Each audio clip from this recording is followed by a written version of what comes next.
பார்க்கறதுக்கு நல்ல க்யூட்டாக குட்டி ஆப்பம் எப்படி செய்யலான்னு பார்க்கலாம். இது குழி ஆப்பம் அப்படின்னு கூட சொல்லுவாங்க. அதுக்கு ஒரு மிக்சிங் பவுலில் 1 கப் பச்சரிசி ஆட் பண்ணிக்கிறேன். 1/4 டேபிள் ஸ்பூனுக்கு குறைவாக 4 வெந்தயம் அப்படின்னு சொல்லுவாங்களா இல்லையா, அது மாதிரி வெந்தயம் ஆட் பண்ணி நல்லா கழுவுன பிறகு 4 மணி நேரம் ஊற வச்சுட்டு ஒரு மிக்சி ஜாருக்கு மாற்றிக்கிறேன். அதே கப்பால் 1 கப் வடித்த சாதம் ஆட் பண்ணிக்கிறேன். மிதமான சாதம் இருந்தால் கூட நீங்கள் தாராளமாக யூஸ் பண்ணிக்கலாம்.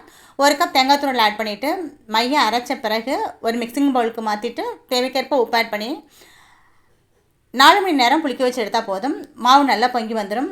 குழிப்பணியார கல்லில் நான் செய்கிற மாதிரி அரை குழி வர மாதிரி ஆப்பம் மாவு ஆட் பண்ணி கரண்டியெல்லாம் ஸ்லைட்டாக ப்ரெஷர் பண்ணிவிட்டு 5 நிமிஷம் லோ ஃப்ளேமில் வச்சு எடுத்தால் நம்மளுக்கு குட்டி ஆப்பம் ரெடி. இது பார்க்கறதுக்கு ரொம்ப அழகாக இருக்கும். இது தேங்காய் பால் அல்லது நான்வெஜ் கிரேவியோட சேர்த்து சாப்பிட்றதுக்கும் ரொம்ப சூப்பராக இருக்கும்.